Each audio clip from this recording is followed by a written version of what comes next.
what we're going to do is we have the opportunity to have some presentations by some of our Green Party candidates. And the first candidate that we have up is Devin Branch, who ran for mayor of East Cleveland. He got 33% of the vote, which is excellent for a first-time candidate in particular. And, you know, I just want to say I had the honor, not loud enough? Yeah, right. I had the honor of participating in some of that door-to-door with Devin. It was a true honor. It was a wonderful campaign. He showed us how it should be done. So, Devin, if you would not mind coming up, we have about... I guess that's why I'm here. That's why you're here. About 10 minutes? Okay, thank you. I guess it says please use the microphone. I don't know if it picks up here. Yes, fine. All right, thank you. It's fine up here, I should move. Yes. Okay, good. I will thank you all for inviting me here to speak. My name is Devin Branch. I was the Green Party candidate for mayor of the city of East Cleveland. The first time there had ever been a candidate on the ballot in East Cleveland that was not a Democrat.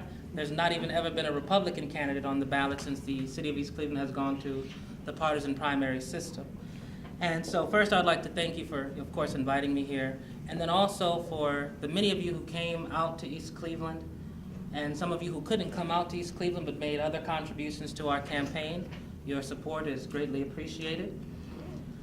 I am glad to be here because I think it is imperative that people know that there is an opportunity in this election that's going to be a critical opportunity to make sure that the Green Party not only has a chance to make a huge impact in the state of Ohio, but to maintain our status as a major political party. And this is critical. This is very critical. If right now we have major party status, and that was won, I believe, in the last election by Anita in her election, where she received over 3% of the vote as governor of the state of Ohio. This is something that I think it was a benefit for me, something that I didn't have to work for, but just received as a consequence of the work of many of the people in this room. But it's not something that we will retain without the work of everybody in this room. And that's something that I think we should all do what we can to make a reality here.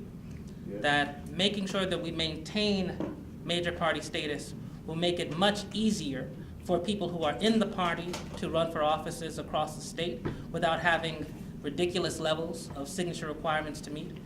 And I think it's imperative because we do face a lot of repression.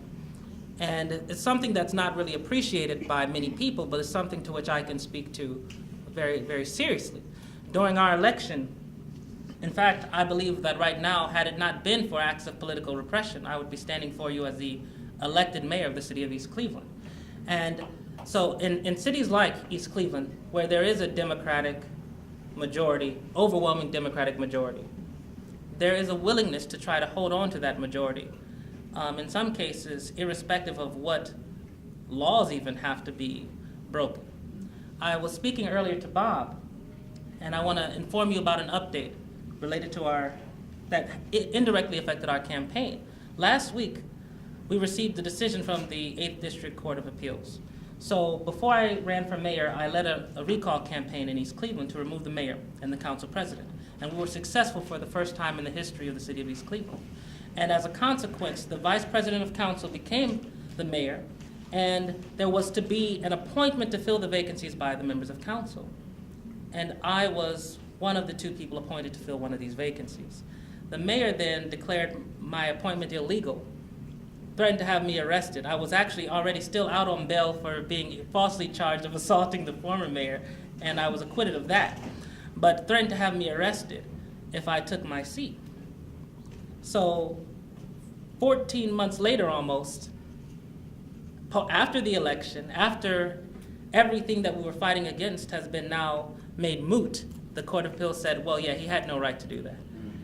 But if you think that the delay was just a question of procedure, I think you might want to think again about that. That I do think that there was a political character to that delay, and that we have to be cognizant of that. And also, the Democratic War Club in East Cleveland is, of course, a partisan institution. But historically, they've let Republicans and everybody come in and speak. And there's never been any retribution against the party members for doing that. Now, I went during an open mic situation to the library and spoke for 2 minutes. And so now the Democratic Party is threatening to remove the ward leader for East Cleveland. Now, he's let Republicans speak for years. And even given them a long platform, 10 minutes to speak, I was scheduled to speak for 2 minutes. And they're threatening to have him removed because they know that we pose a real threat in places where they can't use, and they falsely use this idea that if you vote for Green, that what you are really doing is supporting the Republican Party. And one, that's a false narrative, because one, the people who vote for Green don't owe their votes to the Democratic Party. It is for the Democratic Party and every candidate to earn the vote of the people that they wish to have their support. But also many of these people would never have voted anyway for the Democratic candidate, and they support us. But particularly in districts like East Cleveland is a 95% black community where there is no plausible Republican challenger. I think we have to look at these districts as key battlegrounds to win support from the Democratic Party, where they don't have the excuse of you acting as a spoiler. It's nonsense, but it's still, even though it's not true, and even though we can show all the data in the world to demonstrate that it's not true, it doesn't mean that it doesn't resonate with some people politically. But in a place like East Cleveland, in places where we have progressive strongholds, we can challenge those people. The people are dissatisfied with the leadership of both the Democratic and the Republican parties. And if we field strong candidates who are rooted in the communities in which they are running and who have demonstrated a capacity to lead and to articulate the values of the party, then we have a chance to make very significant gains in the state of Ohio and nationwide. And so, I don't know where my time is. I've done a lot of, thank you. I've done a lot of speaking over the last year or so, and I'm okay with wrapping up. But just once again, I would like to thank you for your support. I would like to encourage you to make sure that you go out and support the campaign of Constance, and Brett's not here. But Brett also helped tremendously on the campaign, on my campaign. Anita helped tremendously. Connie helped tremendously on the campaign. And we have to fight as if we intend to win campaigns. And I think that has to be, and that's my closing thought, is that we have to take winning seriously and not just running perennially to be in the opposition. We have to be fighting to win. And if we're fighting to win and we plan and organize our campaigns as if we are fighting to win, then we will be able to attract more people to our cause. So with that, I would like to close and thank you for your support and your time. Thank you. Can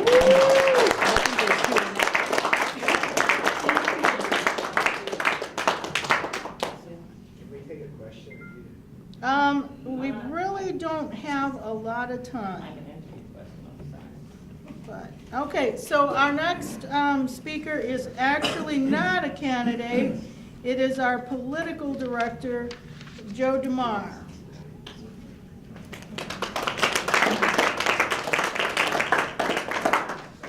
Hello, and thank you all for coming, and thank you, Devin, for running. He was one of several candidates that we had in Ohio in 2017. And I'm very happy to see all of you here today.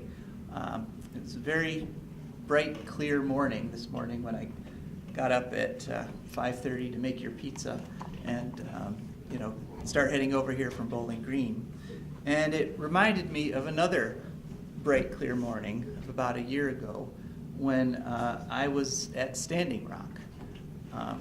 And I was there at Standing Rock, and I was there after the main confrontation between protesters and police, and I saw the breakup of the camp there and thousands of people driven basically from their homes, because for a lot of the people who'd been there for months, I was only there for about 5 days, but people were driven from their homes, people who were fighting for something, people who were fighting to stop the destruction of the planet through continued fracking, through continued use of the natural gas technologies, through continued dependence on carbon. And they reminded me of people who had fought in the Occupy movement And there was also the March for the Climate Change. It was 400,000 people in New York City that I was a part of. And all these movements, and right now we have people protesting violence in schools, marching all over the country, teachers walking out of classrooms. All of these movements represent the will of the people.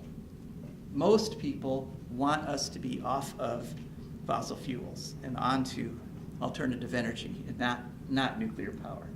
Most people understand that the banks and the predatory lenders that the Occupy people were protesting are destroying the lives of millions of Americans. The problem is that the will of most people in America is not being expressed politically. The problem, the reason all these huge events and protests seem to be coming and going and not affecting much is because there's no political wing, there's no expression politically of what people are protesting and what people are complaining about. We are that expression. The Green Party does not back down on issues like fracking, on issues like equal rights, on issues like Black Lives Matter. We embrace those things and we fight on the right side for those things because we understand we're a party that has principles: ecological wisdom, grassroots democracy, social justice, and nonviolence. These are our principles. They're not positions that we take in order to win elections. They're not special favors that we're giving to this donor or that donor who's very influential in our party, because we don't have those people. We're not controlled by corporate America, and that makes us the most valuable, the most important political party in the United States of America today. Greens, when we get elected, we answer the needs of the people. We act on our principles. We had a Green who we elected in the Cleveland City Council, Brian Cummins. And while he was a Green, he stopped an incinerator from being put right in the city of Cleveland.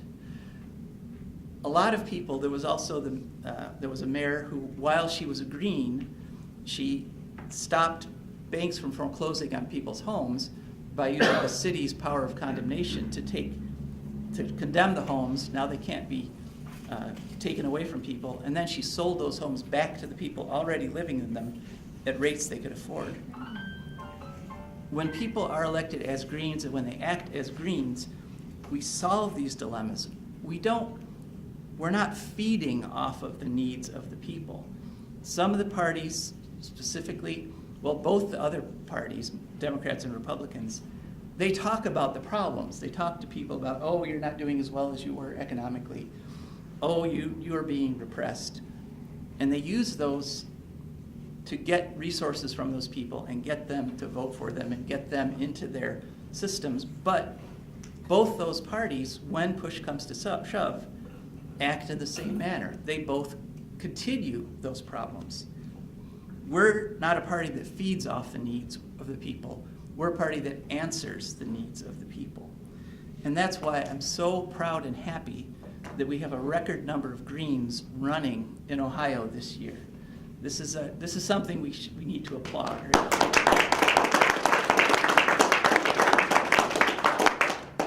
Because this party has been growing, and we need to grow more, we need to grow faster, and we need to get more people in office, because the roots of the Green Party were ecological. That's the reason the party started.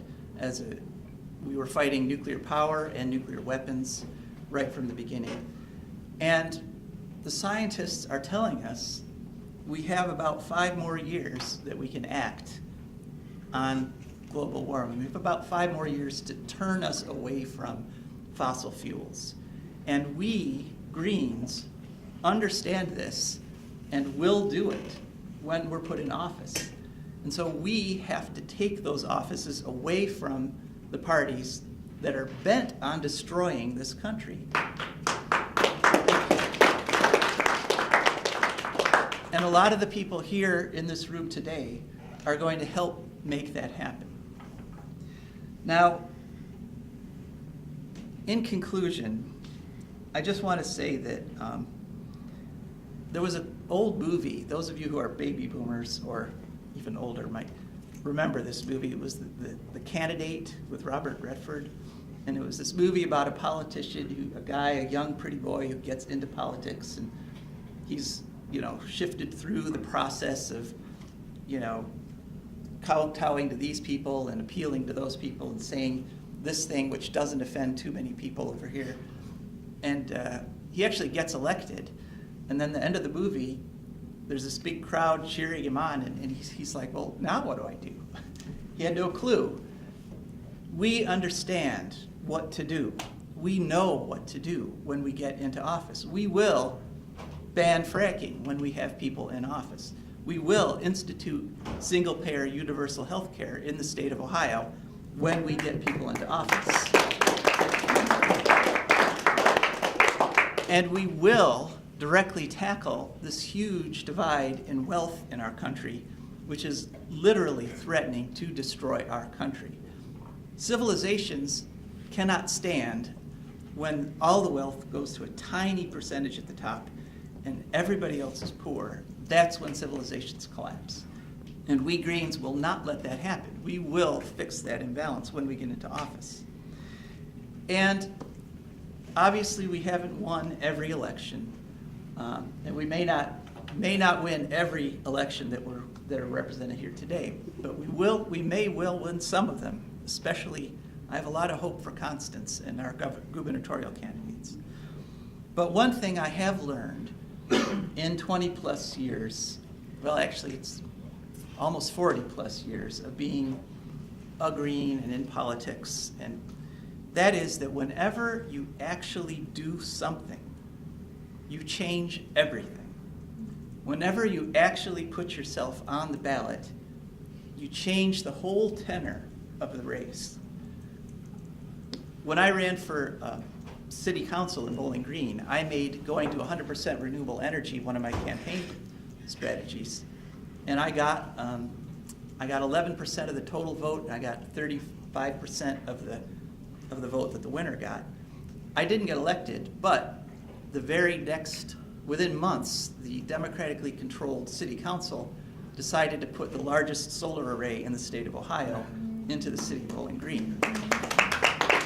And they have as much as told us, well, they have told some of our members that the only reason they did that is because we Greens were breathing down their necks.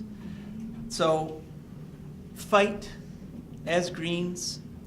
Every time you run, every time you do anything, even as small as taking one of our posters or one of our flyers and just putting it up in your local coffee shop, that'll be seen by hundreds of people. That will make a difference. That will change the outcome of this election.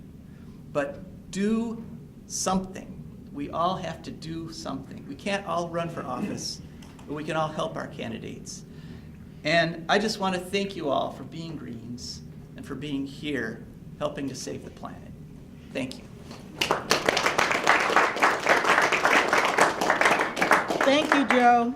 Okay, so our next candidate for office, the next Green Party candidate for office, is Felina Farley, who is running as a write-in candidate for U.S. Senate. Felina?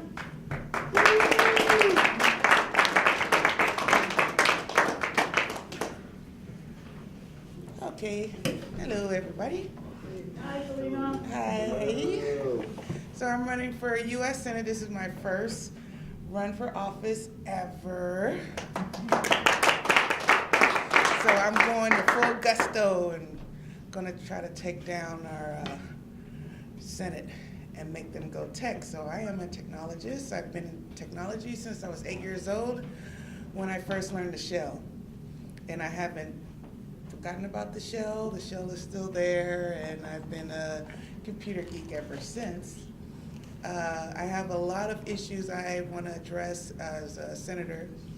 A lot of them have been addressed already since 2005 that I would like to reintroduce into the Senate, and hopefully the Congress will follow suit when it comes to our patent laws and Inventors Secrecy Act of 1952 or 1946, I forgot which year, where a patent is deemed a danger to national security because it either produces more energy than,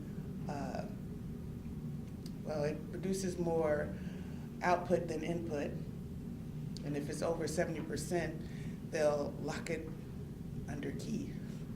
So we have about 5,000 patents a year that are filed that are put into the Secrecy Act.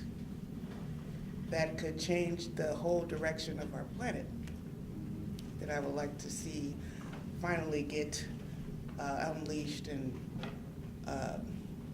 inventors not mysteriously, run off cliffs.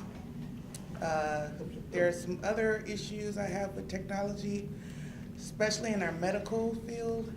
Right now we have a new pill that you may have heard of called Abilify, which now is called Abilify MySight, where you take the pill and it has a nano chip inside, and you have a patch that you wear like a nicotine patch on your side. And, it tracks your digestive of the medicine and sends it to an app on your phone, and then it goes into a database, and then the doctor accesses if you taking your medicine. So imagine the power of that and who's controlling that database. It's all proprietary, it's not open source, so it's definitely open to abuse. So there's a lot of technical reasons that you need a technical politician in your Senate, and I'm hoping to fill that void.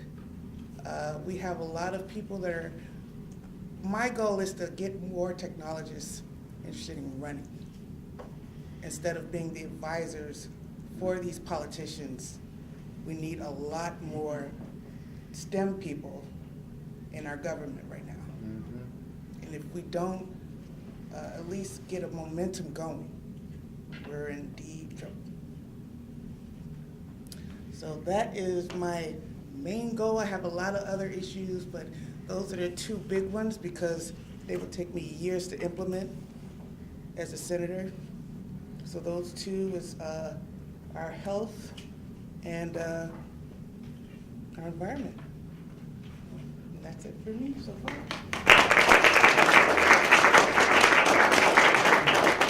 Now, I'm going to deviate a little bit from our agenda to fit in a couple of our other candidates at this point. We have Kevin Fay, Stephen Dodge, and Joe Manchik. So I would like to give each of those candidates 5 minutes to come up and just say a little bit about yourself and your campaign. So, Kevin, would you like to do that? Sure.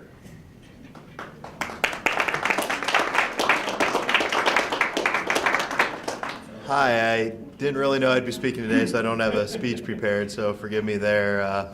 I'm running for state rep in the 35th district out of Summit County. I've got a Facebook page up, Fay for Summit County. I'm running a $0 campaign. I'm trying to take the money completely out of politics. Complete word-of-mouth campaign using social media. Nathan really gave me the push to get started on that. I really want to thank Brett, who's not here yet. I wouldn't be on the ballot right now if it wasn't for his help. But I would like to encourage everyone else to, get out, help with the governor campaign. It's really our very existence as a legal entity hinges on it. But just get out, get involved, even if it's just word of mouth with your friends, print a couple of flyers and pass them out. Any little thing we can do to help could really preserve our status as a party. Thank you. Thank you, Kevin. Sorry to spring that on you, but I wanted the group to know that you're there and what you're doing, okay? Stephen Dodge, would you like to say a couple of words?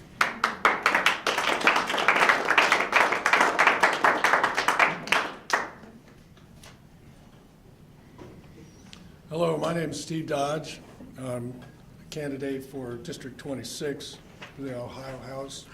That's the southeast quarter of Columbus. Anybody live there south of Main Street and east of Parsons? That's where we are. I'll be sticking around if anybody wants to talk to me personally. I'll be around later for any questions. My strength comes from you people, not from my vast experience in government. So I'll call upon many of you when I have questions about how to respond or how to act. I'm going to do this by listening, not by talking. So, thank you very much. Thank you, Stephen. Is Joe Manchik still here? Joe, okay. And I will let Joe tell you what he's running for.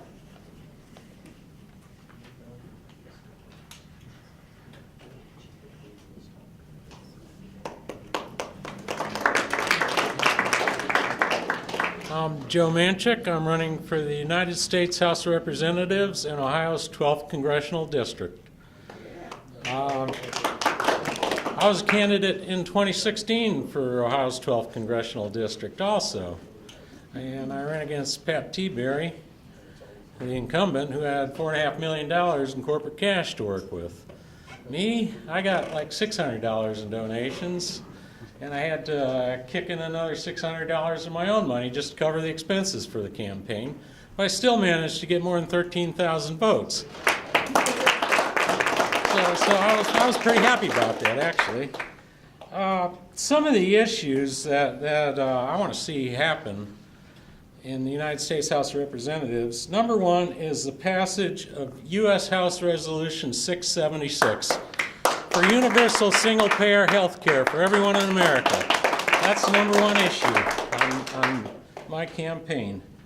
I've got a list of several of my issues that I want to support and enact legislation for in the U.S. House.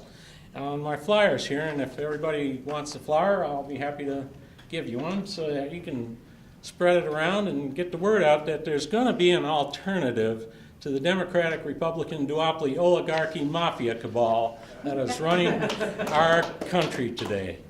This mafia cabal is pretty much owned by a bunch of multinational corporations. These multinational corporations are the military-industrial complex and multinational oil corporations, and they're running our government into World War III, and we got to put a stop to that, and that's what I want to see happen. The way we're going to do this, and the way I want to see this happen, is a massive expansion of solar and wind power technology all throughout the United States. Right now, the United States is giving millions, and actually billions of dollars in tax subsidies to multinational oil corporations that are making billions of dollars in profits annually. And we got to put a stop to this and start providing these same tax subsidies for the American people and small cooperative businesses that actually invest in American manufactured solar and wind power technology. Once we can get this happening in the United States, it's going to give us millions of American jobs, and it's going to put an end to America's ugly wars for oil. Right now, the United States wants to overthrow the government of Syria. Congress has not authorized any military action in Syria whatsoever, none. But we still have American troops in Syria. In my view, any U.S. military action in Syria is an act of treason because this has not been authorized by Congress. According to the Constitution of the United States, this is treason. And this is another thing we got to put a stop to. And if we can get a massive expansion of solar and wind power technology to eliminate our dependence on fossil fuels, this will destroy the incentive for the United States to go in and invade foreign countries so that these multinational oil corporations can steal the oil. this is one of the most important things that the United States needs to do is just end America's ugly wars for oil.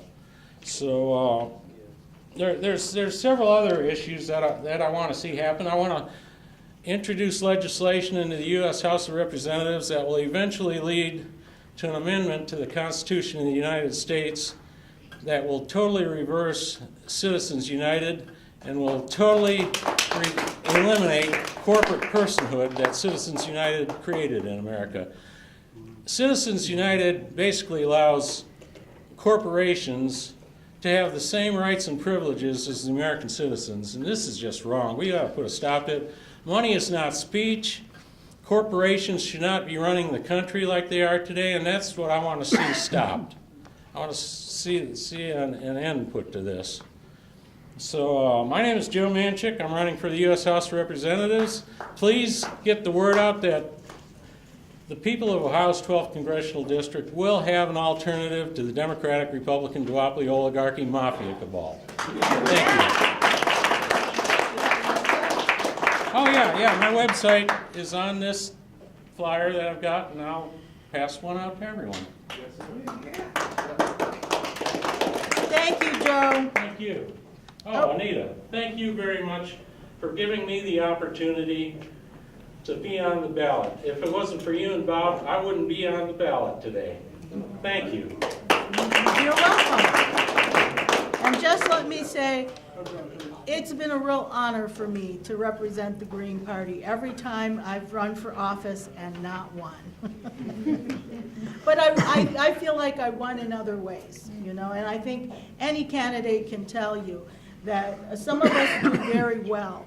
I got almost 30% of the vote when I ran for city council in Toledo, and of course you know that we got over 100,000 votes when I ran for governor, and you know, it gives us an opportunity to talk about the things that really count in our communities, and that is a very valuable platform to have, and I hope that each one of our candidates will do that in their communities. Okay, so now the next speaker is not a candidate, it's our volunteer coordinator, Nathan Lane. We have 10 minutes for Nathan.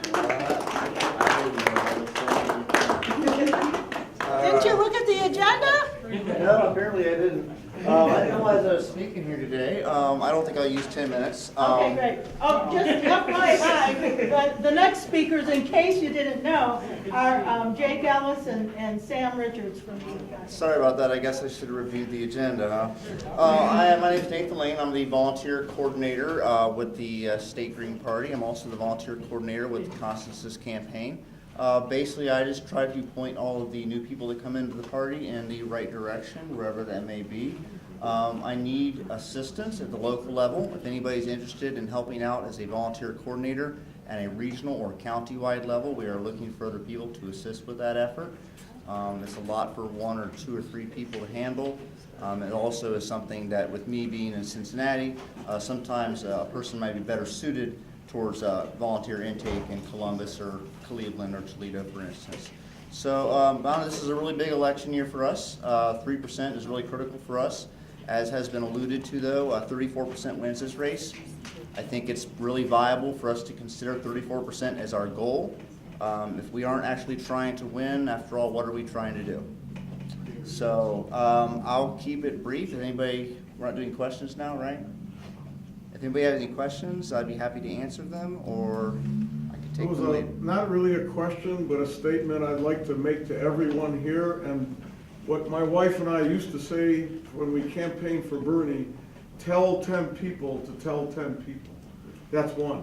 But the other one is, my wife and I contributed to Connie's campaign. I just got through doing our taxes, which everyone knows they're due April 15, 16, 17. In the state, you can actually deduct up to $50 per person from your state taxes when you contribute to a candidate such as Connie. Yes. That's it. Okay. Howard? Hi, it's not a question, it's a plug for Nate. If you've seen his t-shirts in the back, there's a t-shirt for each of the Green Party platform, 10 platform ideas. and they're beautiful, and he's using it to help finance. Actually, to that note, Constance has T-shirts available, I believe, today. Kevin Fay in Summit County also has some T-shirts available as well with the key values on the front of the shirt. We are donating all of the funds raised from these shirts towards various political entities that the Green Party is affiliated with in Ohio. Please let us know if you're interested. I guess that's it. I really don't have much. Joe? So if somebody here wants to become a volunteer coordinator, they... Please either sign up contact sheet me or contact Jake, or actually Andrew is also going to assist, I believe. Any one of us can point you in the right direction. So contact you here today. Absolutely. Yeah. volunteer for the Green Wave today? That's the last thing. Good point, Logan. Thank you for keeping me on task. At the end of this meeting here today, we actually have a canvas operation planned. The Green Wave is initiated here in Columbus, and we're going to reach out to the streets here in Columbus in support of our local candidate who's running a write-in campaign. Torin Jacobs, is that correct? Is that his name? And our other statewide writing candidates. And then after the event here today, after we canvass here in the local community of Columbus, I would ask for all of you to go back home to your local communities and take that green wave back to your own home community and spread the word about all of your own local candidates and statewide candidates to help make 2018 an actual green year. So go green 2018.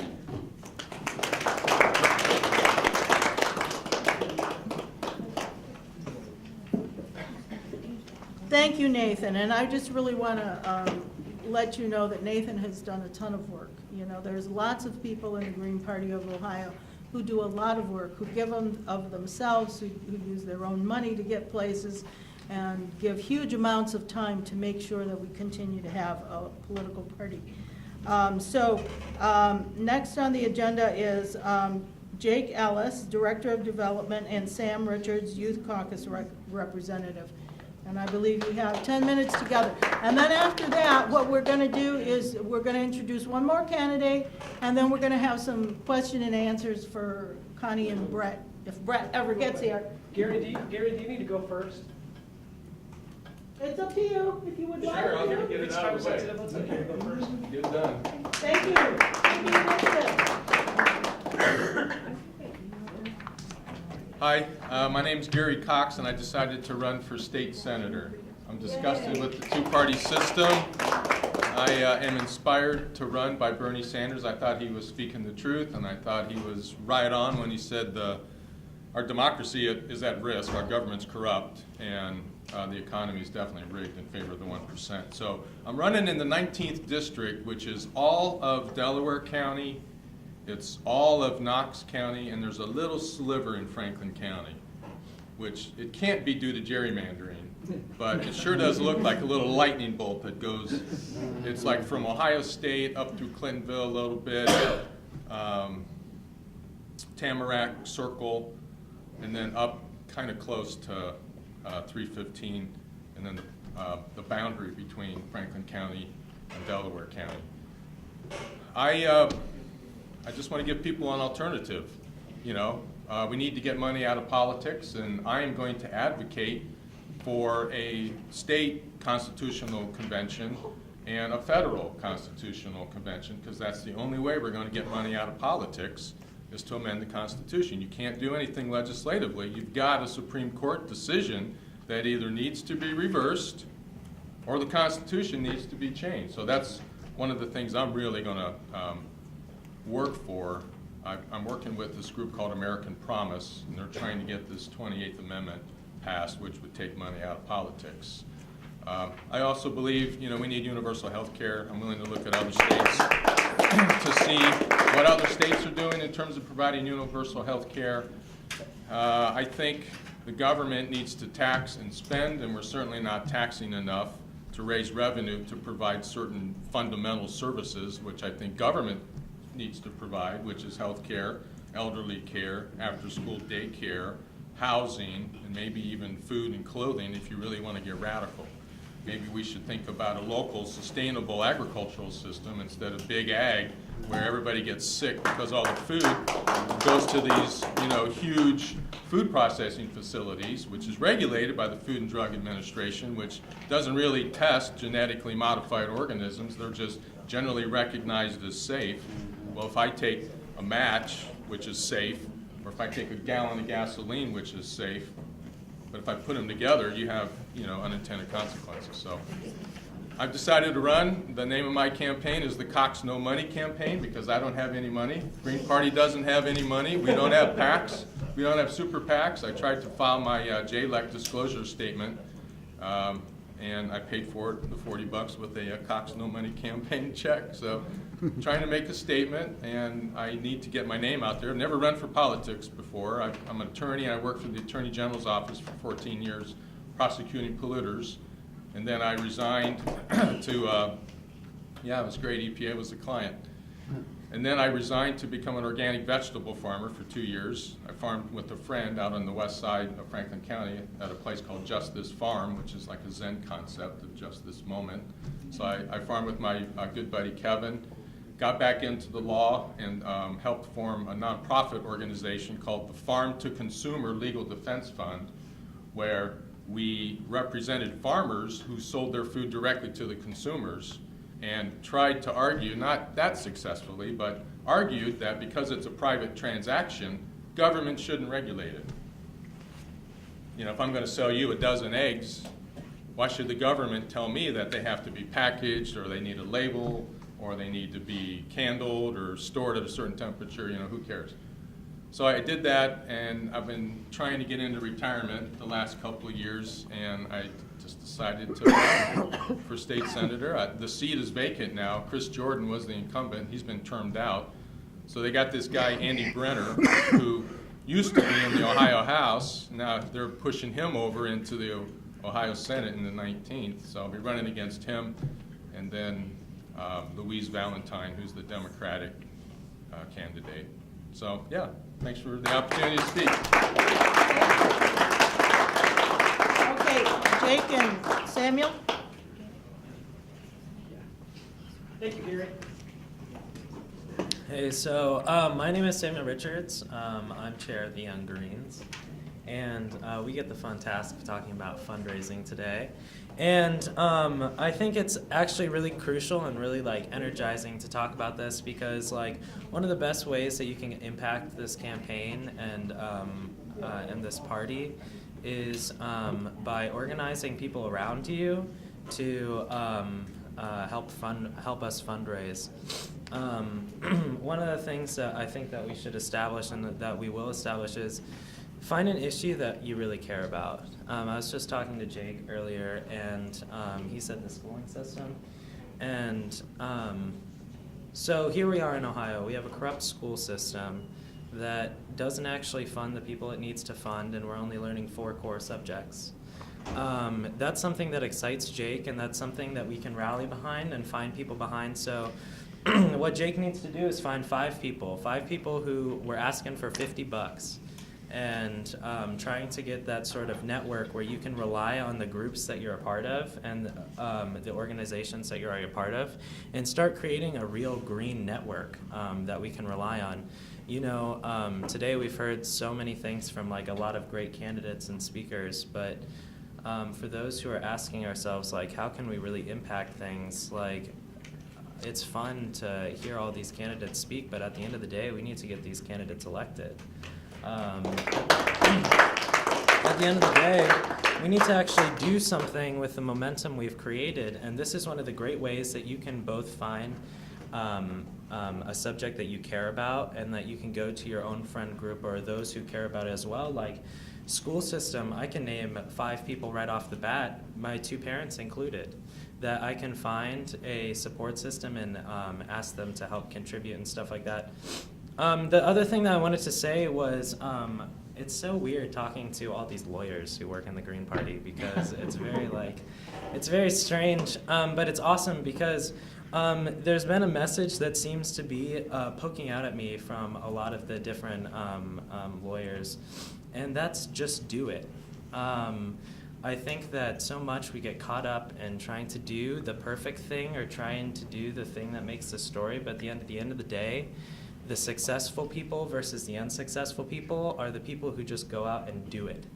The people who just take that first step. And I'd encourage everyone here to find that issue that you really care about and really tap into that schooling issue, that prisons issue, that gerrymandering issue that you can really core and rally behind and find your friends and really start to make a grassroots community effort.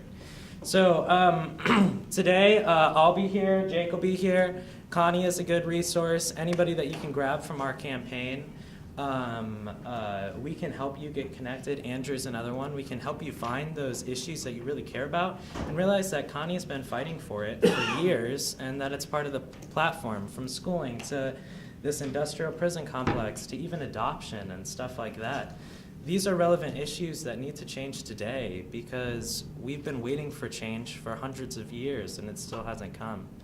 And so now is the time to get it done, and now is the time to unite around these issues. So anyway, I'll get it off to Jake, but thanks so much, guys. This was awesome. Thank you, Samuel. Some of you know me. I think most of you do. I've hung out with a lot of you, been to a lot of your houses. And part of what Samuel talked about is I'm here for fundraising. I do expect everybody to give to some capacity what they have today. And you can do that at constanceForOhio.org.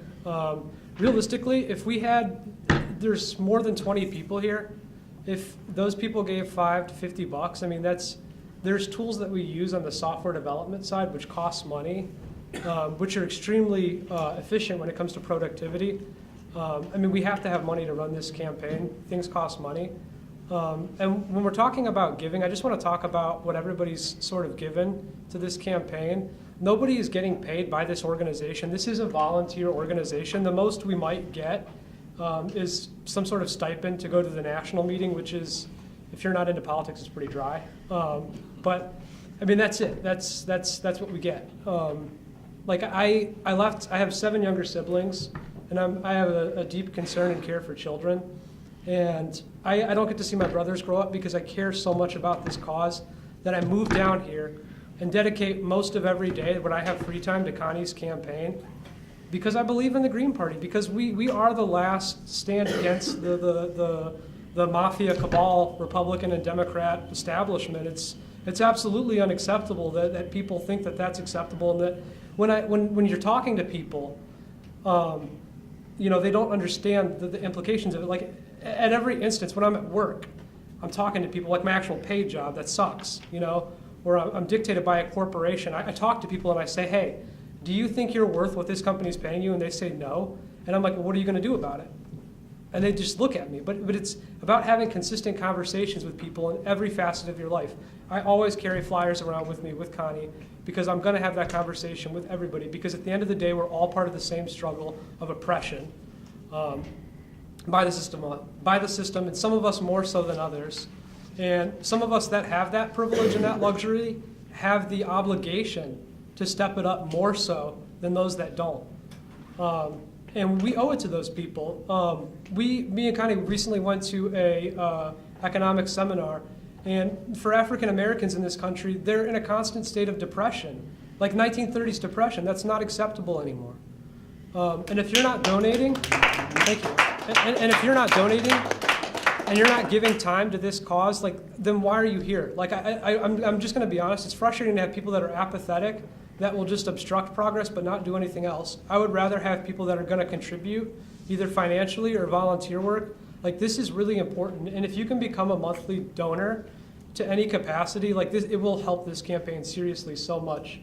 And that's all I'm going to say is I really want everybody to push themselves. If you're volunteering 1 hour a week, volunteer 5. If you're donating $5 a month, or donate 10. We have to step it up. We're not going to beat the Republicans and Democrats if every single person in this room doesn't step it up. And I know some of you haven't been as active as you used to be, but we need you now more than ever. This is more important than it's ever been in the past. Thank you.